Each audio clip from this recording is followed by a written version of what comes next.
A religião vem despencando. No censo de 2010, os sem religião eram 8% da população brasileira, equivalente a mais de 15 milhões de pessoas. Esse percentual vem crescendo a cada década. Eles eram 0,5% em 1960, 1,6% em 1980, 4,8% em 91 e 7,3% em 2000. Com o adiantamento do censo populacional de 2020, devido à pandemia de Covid-19, não é possível saber com certeza o que mudou na religiosidade do país na última década.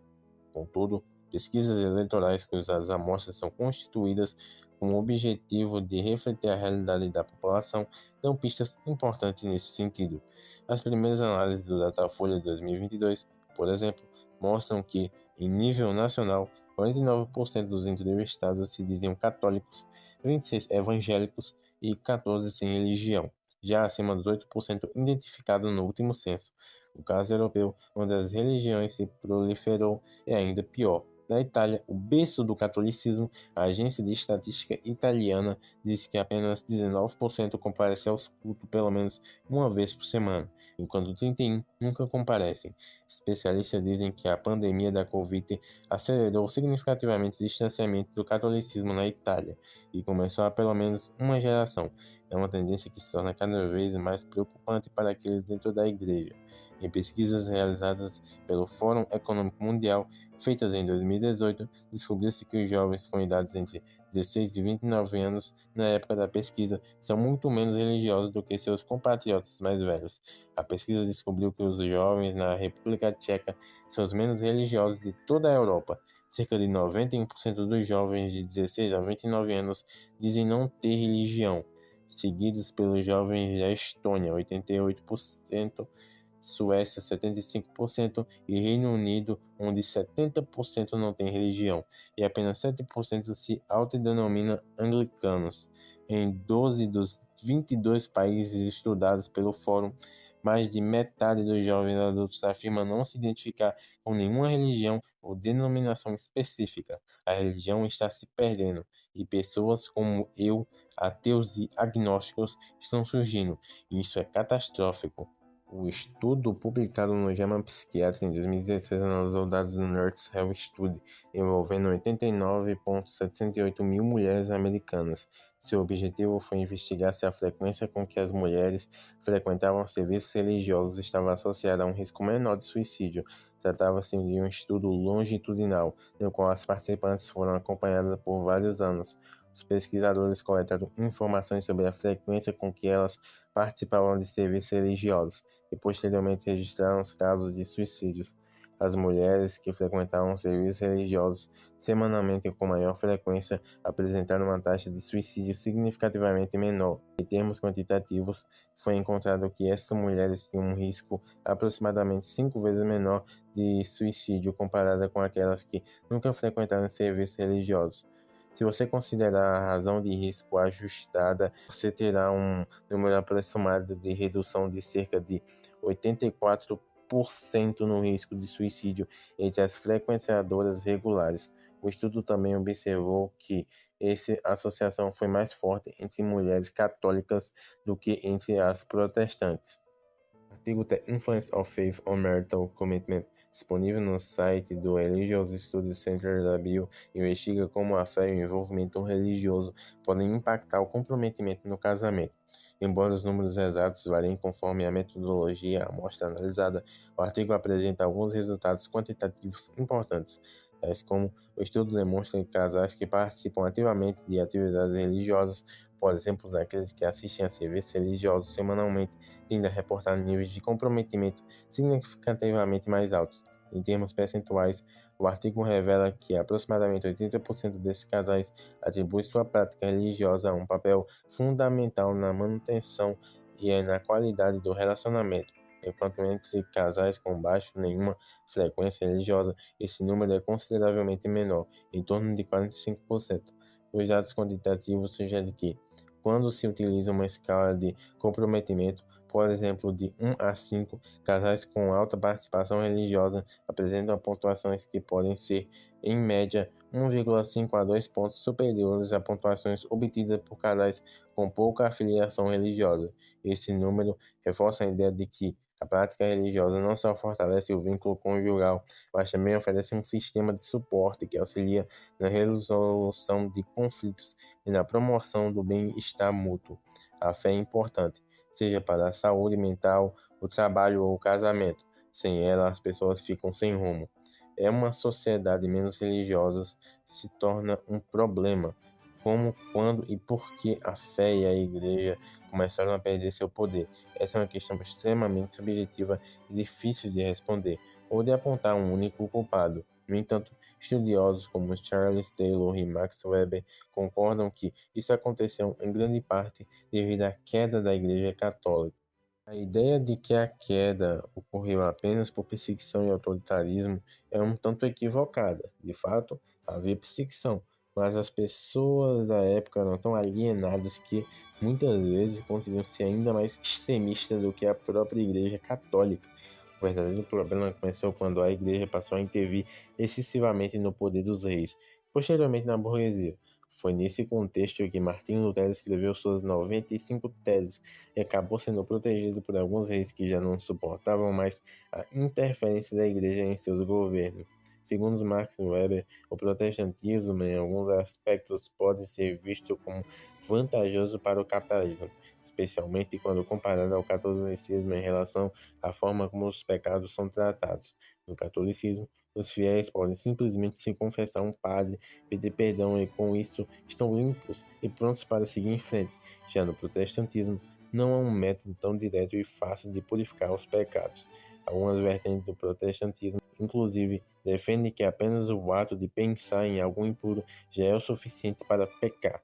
Em um experimento realizado entre católicos e protestantes, ambos foram induzidos a ter pensamentos incestuosos envolvendo suas irmãs.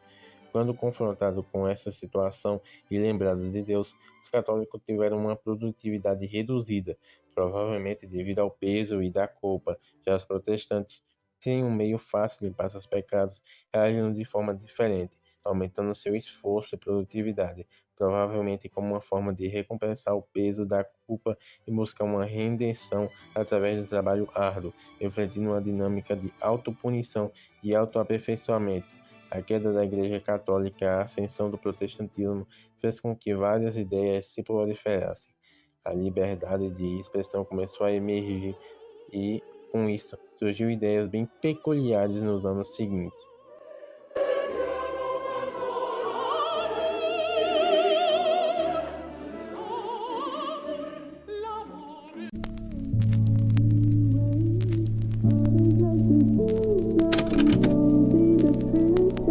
I'll be the princess. It's a love story, baby, just say.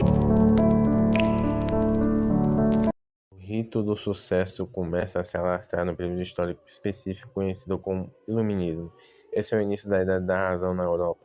O que isso quer dizer é quando a racionalidade humana surge como aquilo que vai iluminar o caminho do homem para sair daquilo que ficou conhecido como Idade das Trevas, a Idade Média, período marcado na Europa pelo domínio da religião, que teria cegado o homem em muitos dos seus direitos e potenciais.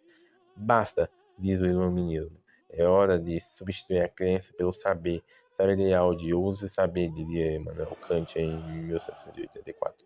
Ouse pensar, ouse usar o seu próprio entendimento, o que é bom, o que é certo, o que é verdade, sem mais recorrer à igreja.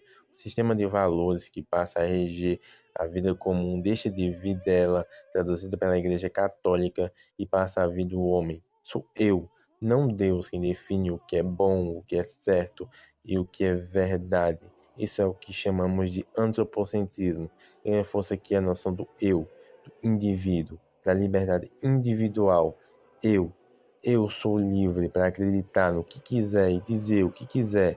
Não é coincidência que essas ideias cresçam justamente na época das revoluções burguesas, que vão desafiar a cidade medieval, trocando a economia feudal que favorecia a igreja e a nobreza por uma economia capitalista que parecia ser algo mais justo, por mais que, na verdade, favorecesse uma terceira classe. A igreja perde força para controlar essa sociedade que passa a obedecer outra instituição chamada mercado. Ao mesmo tempo, Sem a igreja, a ciência se torna livre, nada mais é proibido se estudar. Pelo contrário, a inovação tecnológica, antes apenas um produto colateral da ciência, se torna uma necessidade imposta pelo mercado. Existe um casamento histórico entre capitalismo e ciência moderna. A razão toma o lugar da fé, o mercado ocupa o espaço da igreja e o saber se torna a autoridade. O homem, antes submetido a dogmas, agora se vê como senhor de seu próprio destino. Mas se antes a religião moldava o mundo à sua imagem, agora é a ciência que dita os rumos, guiado não apenas pela busca do conhecimento, mas pela existência de um sistema que transforma tudo em necessidade e mercadoria. No Éden, o mistério da criação se revela em cada folha e suspiro. Adão e Eva viviam na pureza do paraíso, sob o olhar sereno do Criador. A inocência encontra a tentação, chamado sedutor de um fruto, vermelho como o segredo do saber, uma das palavras de Gênesis. Não comereis, pois no dia que deles comerdes, os olhos se abrirão para o bem e o mal. Sutil sussurrou a serpente. Certamente não morrerás, mas teus olhos se abrirão. Serás como Deus, conhecendo o bem e o mal. Olhes e proves. Estenda a mão e tome o que sempre foi teu, pois o fruto é mais que sabor, é saber. A luz oculta sob o véu da proibição. Então por que temer a proibido, se ele apenas revela o que já estava escrito? Com a mordida no fruto, o conhecimento irrompeu e o paraíso outrora eterno do lugar a história da humanidade. Adão e Eva, ao escolherem o saber, carregaram o peso da liberdade e da culpa, inaugurando uma jornada onde cada escolha reverbera na imensidão do tempo. E o Criador, em sua justiça, os exilou da terra prometida. Eva, com dores, daria a luz. Adão, com o sol do teu rosto, colheria teu pão. E o Éden, antes de pura beleza, se tornaria um lembrete da perda e do erro. Assim, nasce um relato primitivo marcado pelo impulso de viver e descobrir, onde o fruto permanece símbolo da audácia de conhecer e do eterno dilema entre o paraíso perdido e a busca pelo saber. Nós ousamos saber, enquanto isso perdemos aquilo de mais precioso. Fomos expulsos do paraíso. Nos portamos do Éden de norte a sul, há anjos querubins ferozes em uma gigantesca espada flamejante flutuando à sua frente, para que nós nunca mais entramos. Pensar em como o conhecimento pode ser ruim é pensar no que veio antes dele. É aquilo que torna o conhecimento possível e que define com todas as palavras o gênero humano, a ideia da racionalidade. Procure a definição de ser humano em todos os 2.500 anos de filosofia e você ouvirá de todos os lados as mesmas palavras: o homem é um animal racional. Nós somos seres dotados de razão. É isso que nos diferencia e que parece ser nosso maior orgulho. Eu não sou o mais forte, nem o mais rápido, talvez nem o mais bonito, mas me dê um pedaço de madeira e eu lhe trarei fogo. Me dê um galho e uma pedra e eu farei uma arma. Me dê uma caverna e dali farei um abrigo. Me dê outros de mim mesmo e eu erguerei um império. Me coloque em qualquer lugar, qualquer época, qualquer situação, e a luz da minha razão me guiará ao triunfo. Como ela, eu entendo, eu calculo, eu uso, eu construo, eu mobilizo tudo que estiver ao meu redor, a meu favor. Pela pura potência do meu intelecto, eu me faço soberano. Eu alcanço o que quer que seja para alcançar, eu sobrevivo e prospero, eu acumulo e eu expando, eu destruo, se assim desejar. Existe aqui uma relação. Eu sei que uma parte de você já entendeu, ainda que não queira admitir, que existe aqui uma forma muito clara de se relacionar com o mundo, determinado pelo uso dessa racionalidade. Uma forma que só pode ser descrita por uma palavra incontornável, que sozinha carrega o peso de toda a sociologia. Não há estudo das sociedades humanas sem esse único conceito. A palavra é dominação. O ser humano, enquanto animal racional, domina a natureza, o mundo, os animais, os outros e a si mesmo. Aqui tudo é reduzido a instrumento, tudo é um meio que minha razão leva até o fim, porque ser racional é ter a capacidade de calcular o melhor uso dos melhores meios para chegar a um fim desejado, seja ele a minha sobrevivência, a minha reprodução, a minha expansão territorial, ou mais recentemente, o meu dinheiro, o meu capital. Isso é uma relação de sujeito e objeto. O sujeito sou eu, animal racional, e o objeto é tudo aquilo que me rodeia. outro que é objeto do meu conhecimento, é objeto da minha ação, da minha utilidade, da minha necessidade, da minha curiosidade e do meu poder. Contemple a infinitude da minha razão instrumental. Contemple os meus palácios, os meus foguetes, os meus armamentos, os meus computadores, as minhas sociedades, a minha civilização. Não há nada que existe que a minha razão não alcance, e se ainda houver quem ouse falar de coisas que eu não possa entender, que eu não possa testar, que eu não possa usar, eu as banirei para as trevas, eu farei revoluções, eu direi que não é verdade, que não é conhecimento, que não é ciência, porque eu, animal racional, não preciso de Deus. Eu, animal racional, sou o meu próprio Deus, mas ainda há quem diga que é algo que me escapa, que é algo que eu perdi ao usar da minha razão e me relacionar assim com o mundo e com Deus. Eles dizem que é algo fundamental, algo que não pode ser ignorado, algo que faz falta. Eles dizem que o motivo do meu querer, do meu desejo inalcançável, da minha autodestruição é a falta desse algo. Eles dizem que, para usar o mundo, eu tive que me separar dele, que ao transformar tudo eu me transformei. Eu, animal racional, que usei tudo, que entreguei tudo, que entendi tudo, que transformei tudo. Eles dizem que eu olho para mim mesmo e não vejo nada. Eles dizem que há aqui ainda o vazio, que há aqui a falta de algo que eu não compreendo, de algo que eu quero profundamente, mas nunca tive, de algo que nunca fui capaz de obter e por isso não entendo, de algo que nunca fui capaz de entender e por isso não tenho.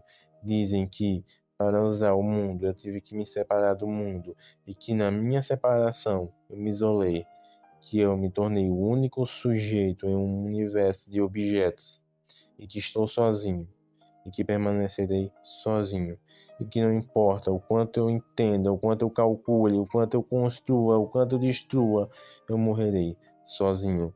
Eles dizem que não há racionalidade sem solidão. Eles dizem que no fundo, nesse universo, eu subirei nos meus foguetes, eu vagarei pelos meus palácios, contemplei a minha própria ruína, a procurar ainda daquilo que me falta, daquilo que não tenho, daquilo que nunca tive, até o dia da minha morte, quando, enfim, findará o meu querer, findará o meu desejo, findará a minha procura.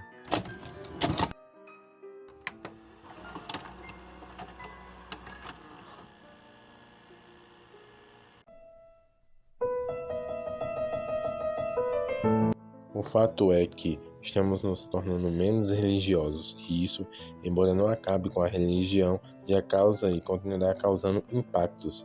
Hoje, para ser pastor, não é necessário passar anos de estudo como um padre. Se alguém tiver o apoio da comunidade, já pode abrir uma igreja. Isso tem levado ao surgimento de líderes religiosos que interpretam a Bíblia de maneira, no mínimo, peculiar. De 50 anos, e foi na Bíblia que o pastor viu que poderia ter outras mulheres. Gostaria que alguém provasse para mim, biblicamente, aonde foi proibido um homem ter mais de uma mulher. A mulher tem 4 filhos, é casada e prefere não aparecer. Disse que sonhou que teria filhos com um pastor, uma revelação. Deus me levou a fazer isso. Não teve para onde eu correr. O marido também conversou com o pastor, aceitou. Eu pensei comigo, se fosse a vontade de Deus, seria feito, né? Nós entramos em oração, pedindo a Deus misericórdia, porque seria uma das coisas mais difíceis da minha vida. O quê? E tomar essa decisão, pegar uma mulher que tem marido. O pastor também é casado. Como explicar? A Bíblia, Oséias capítulo 3. Este profeta, um homem como nós, e diz assim, Deus mandou tomar uma mulher e adulterar. O senhor está falando adulterar ou é a palavra adúltera? Receba essa mulher que foi adúltera. Não. Não é assim? Não, aqui está dizendo aqui que vai outra vez, ama uma mulher amada de seu amigo e adultera. Posso dar uma olhada? À vontade. Qual que é? Pedro 3. Aqui. Vai outra vez, ama uma mulher amada de seu amigo. Sim. E adúltera. Não é adúltera? Tem um acento aqui, pastor. Deixa eu ver aqui. Não houve uma interpretação equivocada? E adulto. Ou seja, a Bíblia não estaria se referindo a uma mulher adúltera? Deixa eu ver aqui. E não para que o senhor adulterasse? Tá. O pastor tá comendo as meninas, continua sendo meu marido. E cadê o céu? Tá onde, fofoqueira? Vai tomar conta da sua vida. Com a caveira na frente, que simboliza o espírito da morte, é o Exu Caveira. Meu Deus. E quando eu abro aqui, né, pastor Nando? Olha aí, igreja. E realmente está aqui, ó. O chocolate com o nome Feitiçaria. Meu Jesus. Glória a Jesus. E tá vendo aí, igreja? Que o diabo, ele tem entrado Nas casas, né, pastor? naquilo pregando dogmas extremamente rígidos, até mais severos do que a igreja na Idade Média. Embora os adultos dificilmente sigam essas regras, muitos impõem essas regras e restrições aos seus próprios filhos.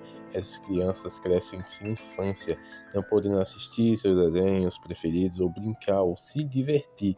Quando finalmente se libertam do controle dos pais, sentem a necessidade de viver tudo o que lhes foi negado. O resultado, um afastamento definitivo da religião.